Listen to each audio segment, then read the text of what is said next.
Hotep à tous, bien-aimés frères et sœurs. Israël annonce la reprise des hostilités. Au moment où je suis en train de réaliser cette vidéo, je pense que ils ont repris à envoyer encore des salves de missiles, d'obus et autres. La différence entre Israël et l'Iran, c'est que l'Iran utilise des missiles intercontinentaux. C'est-à-dire que l'Iran n'a pas besoin de se déplacer. L'Iran reste là en Iran chez elle et puis elle envoie sa part. Ça parcourt plusieurs centaines ou bien probablement de milliers. On dit, je pense que c'est 2000 kilomètres pour atteindre les cibles, pour tomber en Israël. Mais Israël doit se déplacer. C'est pour ça d'ailleurs que vous avez constaté que beaucoup d'avions F-16 et F-35 ont été envoyés à la casse. Et certains pilotes même ont été arrêtés. Alors, qu'est-ce qui se passe exactement? C'est que Israël a réussi à infiltrer. Elle agit pratiquement comme... bon, vous savez, ils ont les mêmes maîtres. Hein, la méthode d'araignée. Comme l'Ukraine a fait tout récemment, là, pour frapper en profondeur en Russie.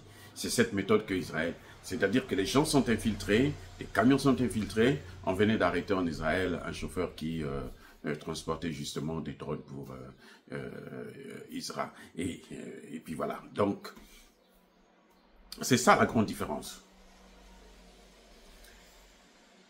Bon, je ne sais pas pourquoi Israël a interdit qu'on puisse... toutes les images sont censurées. On se demande même si l'Internet n'a pas été coupé. Mais en tout cas, il est hors de question de filmer les dégâts.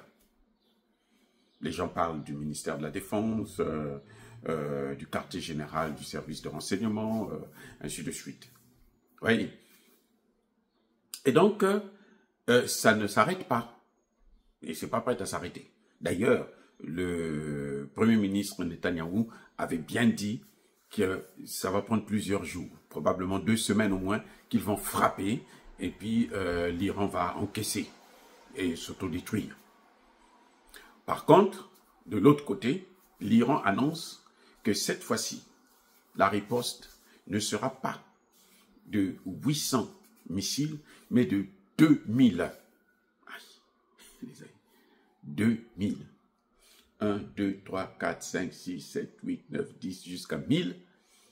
Et puis 1000 plus 1000, 2000. Maintenant, pour essayer d'imaginer un peu ce qui est en train de venir, la première vague d'assaut, d'attaque,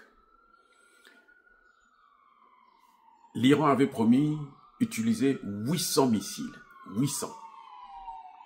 Et sur les 800, elle est arrivée à peine à la moitié, presque 400, entre 300 et 400.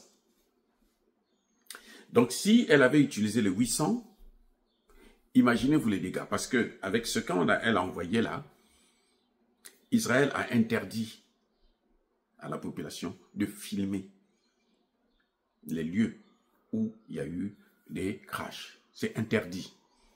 C'est comme, vous savez, qui parmi vous a déjà vu les images de Orichnik? Ça n'existe pas.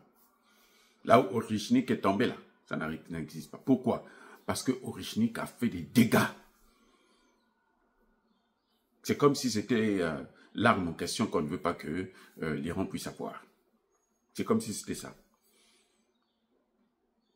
Mais ça, vraiment, ça a tout nettoyé. Donc, quand on refuse de filmer, ça veut dire que ce qu'on nous dit à la télévision, ce n'est pas toute la vérité. Ça doit avoir fait plus de dégâts que ça. Oui. Et donc, pour nous, en tant que panafricanistes, nous souhaitons que ça s'arrête, que les guerres s'arrêtent. Parce que nous connaissons aussi la guerre.